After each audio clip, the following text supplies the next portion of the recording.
बहुत पुराने समय की बात है। ऊंचे पहाड़ों और घने साल के जंगलों से घिरे देवगढ़ नामक एक छोटे से राज्य पर राजा अजयवर्धन का शासन था।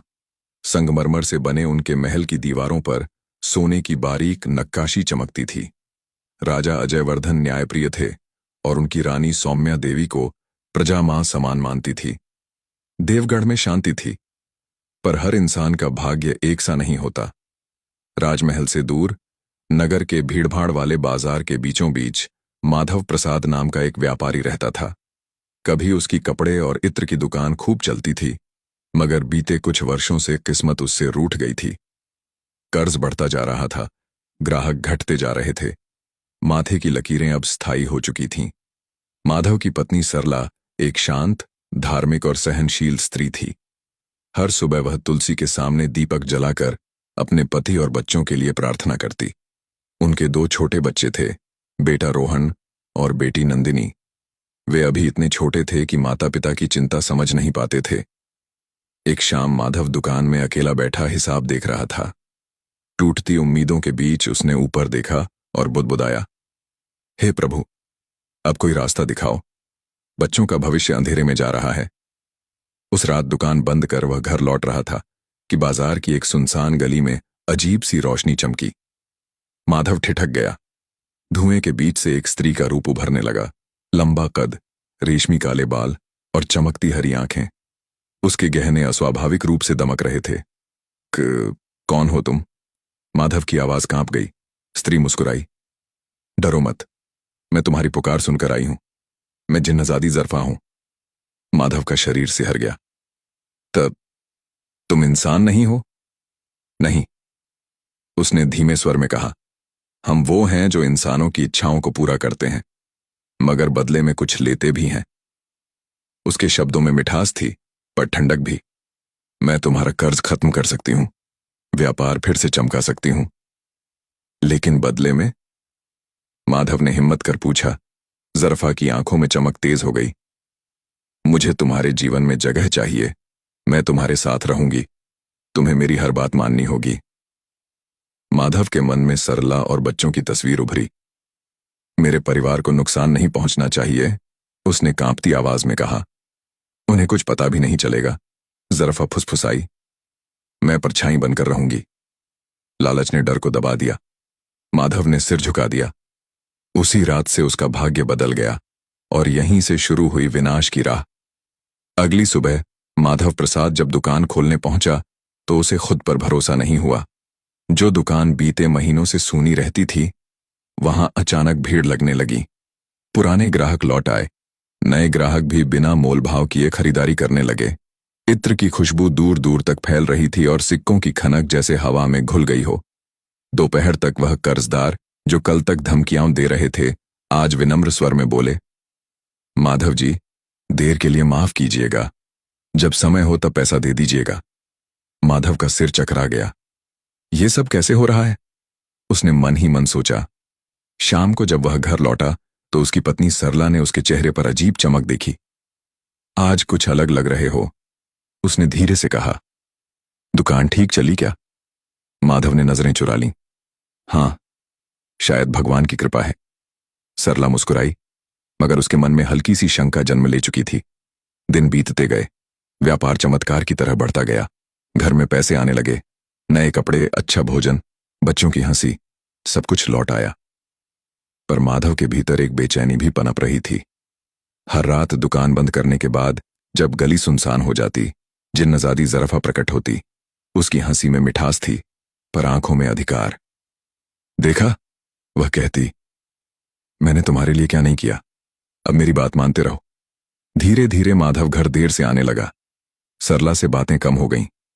बच्चों पर ध्यान देना छूट गया। उसके चेहरे पर अब सुकून नहीं, खालीपन था। एक रात सरला ने हिम्मत करके पूछा, माधव, तुम बदल गए हो, पहले जैसे नहीं रहे, कहीं किसी गलत रास्ते पर तो नहीं चल पड़े?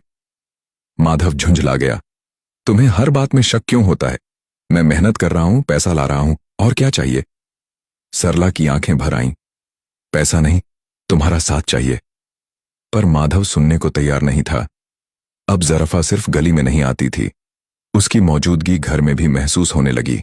रात के सन्नाटे में ठंडी हवा चलती, अजीब खुशबू फैल जाती। सरला को अक्सर लगता जैसे कोई उसे देख रहा हो। एक रात जब सरला सो गई, माधव ने महसूस किया कि कोई उसके पास खड़ा है। तुम मेरे हो, ज़रफ़ा ने फुसफुसाकर कहा। तुमने वादा किया था। माधव का मन डर और लालच के बीच फंस चुका था। वह विरोध करना चाहता था, मगर उसकी इच्छा शक्ति कमजोर पड़ती जा रही थी। अब वह बच्चों पर चिल्लाने लगा, सरला से दूरी बनाने लगा। उसका व्यवहार अजनबी सा हो गया। सरला ने एक दिन मंदिर जाकर पंडित से कहा, महाराज, मेरे पति पर कोई बुरी छाया है, घर में शांति नहीं रही। पंडित ने गंभीर स्वर में कहा, बेटी, यह साधारण बात नहीं, लगता है किसी जिन्न जाति का प्रभाव है। सरला का कलेजा कांप उठा। उधर उसी रात ज़रफ़ा ने माधव को चेतावनी दी, अगर तुम्हारी पत्नी ने किसी बाबा या तांत्रिक की मदद ली तो परिणाम अच्छे नहीं होंगे। माधव चुपचाप सिर झुका गया। लेकिन कहानी यहीं नहीं रुकी थी। असली संघर्ष अब शुरू होने वाला था। सरला की बेचैनी दिन ब दिन बढ़ती जा रही थी। माधव अब पहले जैसा नहीं रहा था। उसकी आंखों में अजीब सी कठोरता आ गई थी, जैसे कोई और उसके भीतर बैठा हो। बच्चों की हंसी भी अब उसे परेशान करने लगी थी। जरा सी बात पर वह झल्ला उठता। एक रात सरला ने देखा कि माधव नींद में बड़बड़ा रहा है। उसका शरीर ठंडा पड़ गया था और माथे पर पसीना छलक रहा था। अचानक वह चौंक कर उठ बैठा। मत आओ, मुझे छोड़ दो। उसकी आवाज में डर साफ था। सरला ने कांपते हाथों से उसका कंधा थामा। माधव, क्या हुआ? तुम ठीक तो हो? माधव ने उसे झिड़क दिया। मुझे छोड़ दो, मुझे अकेला रहने दो। सरला अब समझ चुकी थी कि यह साधारण बात नहीं है। अगले ही दिन वह चुपचाप देवगढ़ के पुराने मंदिर पहुंची। वहां एक वृद्ध पुजारी ध्यान में बैठे थे। सरला ने उनके चरणों में गिरकर सब कुछ बता दिया। पुजारी ने गहरी सांस ली। बेटी, तुम्हारे पति ने लालच में किसी जिन्न जाति से समझौता किया है। यह बहुत खतरनाक है। सरला की आंखों से आंसू बह निकले। तो क्या अब मेरे पति बच नहीं सकते? बच सकते हैं, पुजारी बोले, लेकिन इसके लिए एक तांत्रिक सिद्ध पुरुष की जरूरत पड़ेगी। उन्होंने पहाड़ी के ऊपर रहने वाले तांत्रिक भैरवनाथ का नाम बताया। अगली सुबह सरला ने बच्चों को पड़ोस में छोड़ा और अकेली पहाड़ी की ओर चल पड़ी। रास्ता कठिन था, पर उसके दिल में एक ही जिद थी, अपने पति को बचाना। पहाड़ी पर एक छोटी सी कुटिया थी। बाहर धूनी जल रही थी। भैरवनाथ ध्यान में बैठे थे। उनकी आंखें खुलीं, मानो वे सरला के आने की प्रतीक्षा कर रहे हों। आ गई तुम, उन्होंने कहा। तुम्हारे पति पर जिन्नजादी ज़रफ़ा का साया है। सरला चौंक गई। आपको कैसे पता? जिन्न जाति की आहट दूर से महसूस हो जाती है, बाबा बोले। तुम्हारे पति ने खुद उसे बुलाया है, इसलिए उसे छुड़ाना आसान नहीं होगा। मैं सब सह लूंगी, सरला ने दृढ़ स्वर में कहा। बस मेरे पति को वापस लौटा दीजिए। बाबा ने उसे एक ताबीज दिया। इसे आज रात उनके तकिए के नीचे रखना, इससे जिन्न का असर कुछ कम होगा। सरला लौट आई। उस रात जब माधव गहरी नींद में था, उसने ताबीज रख दिया। अचानक घर में तेज ठंडी हवा चली। दीपक की लौ कांप उठी। एक भयानक चीख गूंजी। किसने यह किया? ज़रफ़ा गुस्से में प्रकट हुई। उसकी आंखें अब हरी नहीं, लाल थीं। माधव डर से कांप उठा। मैं नहीं जानता। तुम्हारी पत्नी ने तांत्रिक की मदद ली है, ज़रफ़ा गुर्राई। अगर वह यहां आया तो मैं तुम्हारे पूरे परिवार को खत्म कर दूंगी। माधव का डर अब चरम पर था।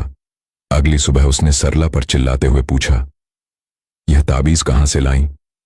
सरला ने रोते हुए सच बता दिया।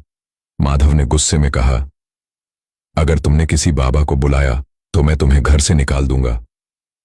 सरला चुप रही, लेकिन भीतर से टूट नहीं रही थी।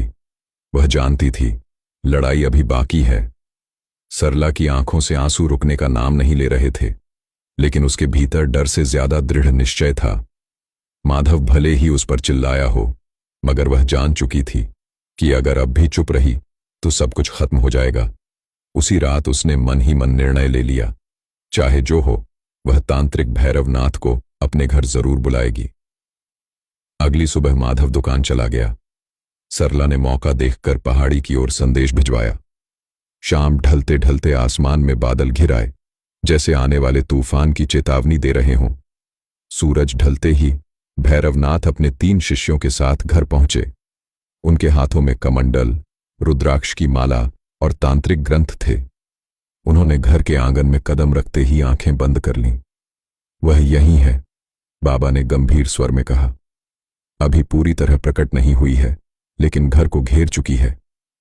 सरला का दिल कांप गया। घर के बाहर हवन कुंड तैयार किया गया। धूनी जलाई गई। मंत्रों की गूंज फैलने लगी। जैसे जैसे मंत्र तेज होते गए, हवा ठंडी और भारी होती चली गई। उसी समय माधव दुकान से लौटा। आंगन में धुआं और मंत्र देखकर वह भड़क उठा। यह सब क्या हो रहा है? भैरवनाथ शांत स्वर में बोले, बेटा, तुम्हारी पत्नी तुम्हें बचाने की कोशिश कर रही है। माधव हंस पड़ा, लेकिन उसकी हंसी में घबराहट थी। मुझे किसी की जरूरत नहीं। तभी अचानक तेज हवा चली। दिए बुझने लगे। एक भयानक ठहाका गूंजा। तो आखिर तुम आ ही गए, तांत्रिक। काले धुएं के बीच जिन्नजादी जरफा प्रकट हुई। इस बार उसका सौंदर्य गायब था।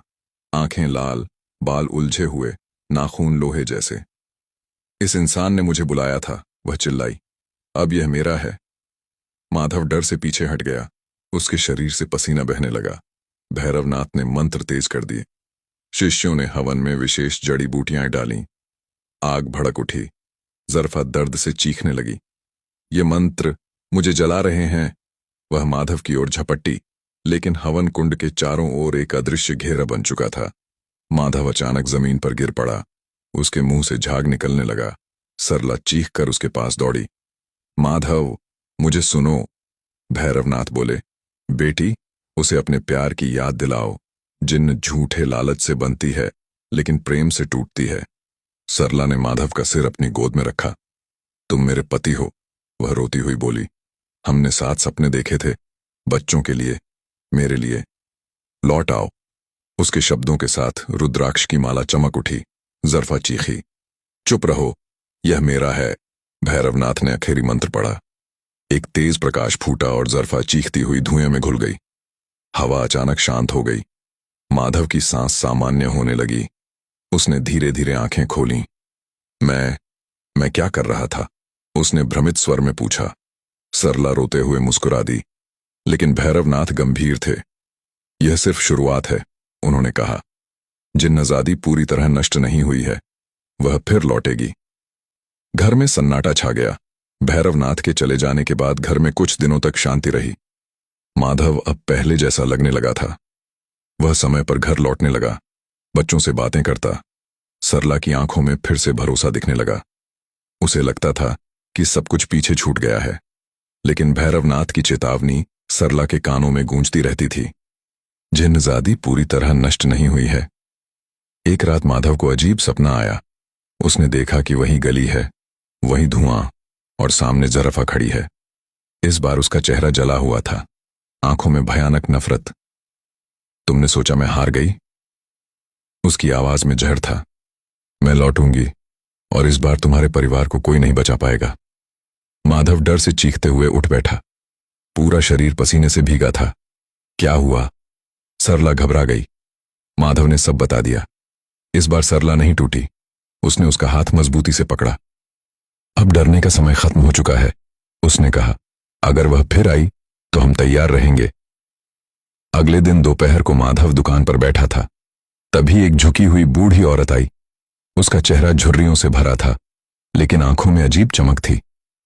बाबू, कुछ कपड़े दिखा दो, उसने धीमी आवाज में कहा। माधव ने कपड़े निकालने शुरू किए। तभी उस औरत ने अचानक उसका हाथ पकड़ लिया। उसकी पकड़ लोहे जैसी सख्त थी। पहचाना मुझे? उसने फुसफुसाकर कहा। माधव ने उसकी आंखों में देखा, वही हरी चमक। तुम जरफा हो? बूढ़ी औरत मुस्कुराई। हां, इस बार नए रूप में। अब कोई तांत्रिक मुझे पहचान नहीं पाएगा। माधव ने हाथ छुड़ाने की कोशिश की। जाओ यहां से, मैं अब तुम्हारे जाल में नहीं फंसूंगा। जरफा की आवाज कठोर हो गई। तुमने मुझे अपमानित किया है, अब मैं बदला लूंगी, तुम्हारे बच्चों से। यह सुनते ही माधव का खून खौल उठा। अगर तुमने मेरे बच्चों को छुआ भी, वह दहाड़ा, तो मैं अपनी जान दे दूंगा, लेकिन तुम्हें नहीं छोड़ूंगा। दुकान में मौजूद लोग उसे पागलों की तरह देखने लगे।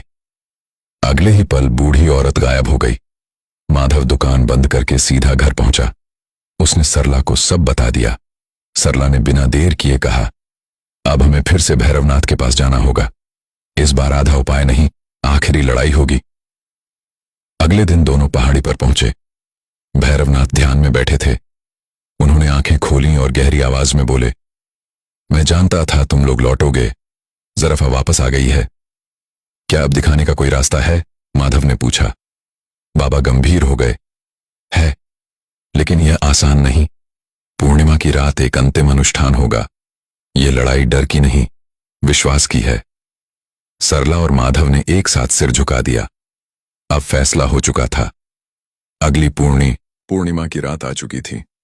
आकाश बिल्कुल साफ था। चांद की रोशनी देवगढ़ के हर कोने पर दूधिया उजाला बिखेर रही थी।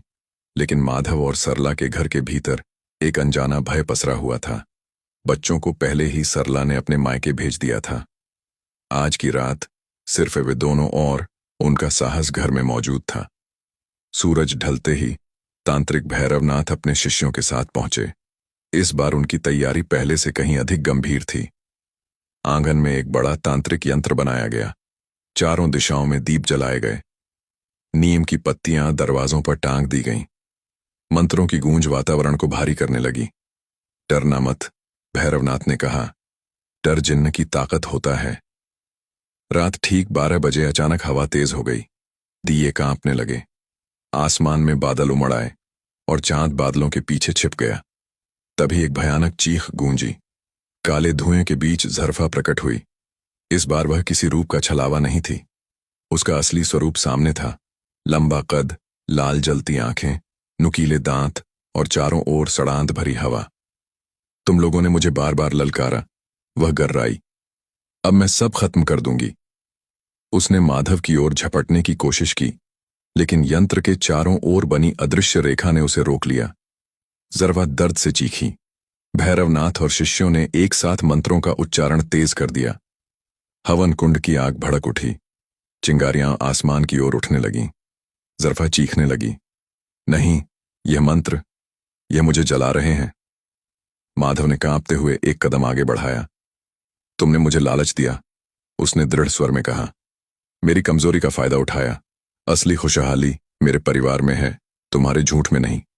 सरला भी आगे आई। उसके हाथ में गंगा जल और रुद्राक्ष की माला थी।